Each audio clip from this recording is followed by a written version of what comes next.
De volta por aqui, nesse bloco a gente tem um assunto que é bem comum entre os concurseiros e que enche a galera de dúvidas: os testes psicológicos dos concursos públicos. E como agir diante dos exames, que são etapas eliminatórias nos processos? Esse é o assunto que o JT1 exibe hoje na série Concurso.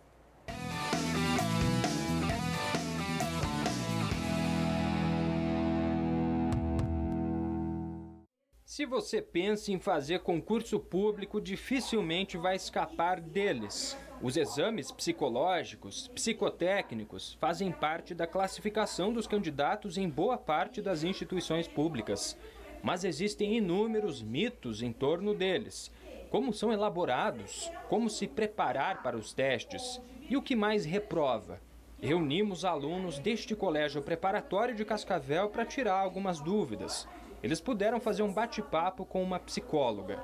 Ricardo, que estuda há 8 meses e nunca fez testes psicológicos de concurso, pergunta primeiro: como é feito o exame psicotécnico? Segue a resposta. O exame psicotécnico é uma avaliação psicológica. O objetivo dela é buscar encontrar as características que o candidato tem mediante aos critérios estabelecidos pela banca do concurso. Então, não tem como ter um critério definido como é realizado, porque dependendo do concurso, né, a banca vai elencar quais são os testes. Então, eu quero entender qual é o perfil de personalidade do meu candidato, qual é o nível de atenção. Então, a banca vai nomear uma banca de psicólogos e eles vão determinar quais testes serão utilizados. E tem mais pergunta. Qual o objetivo do polagráfico?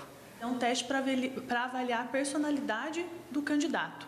É um teste através da grafia, é o famoso teste do risquinho, né? O objetivo dele é esse: verificar, aferir, mensurar algumas características de personalidade e também de produtividade. Quem pergunta agora é o Tiago, que já serviu na Marinha e decidiu buscar outros caminhos agora. Eu gostaria de saber se é possível estudar para o teste psicotécnico e quais os motivos que mais reprovam.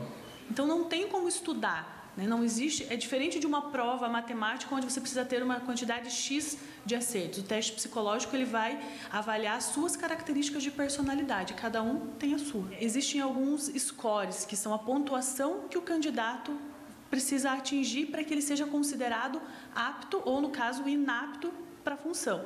Um exemplo, a Polícia Federal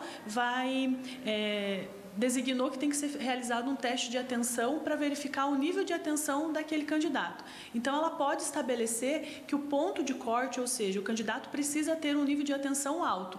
Ao realizar o teste, se o candidato, na sua pontuação, atinge uma pontuação que é inferior, ou seja, nesse pré-requisito, ele está inapto a exercer a função. E em meio a tanta informação assim, como agir diante do teste psicológico? Pode parecer clichê, mas a dica da psicóloga é esta mesmo: seja você e se mantenha tranquilo. Um teste psicológico ele pode apresentar diferença de um mês para o outro.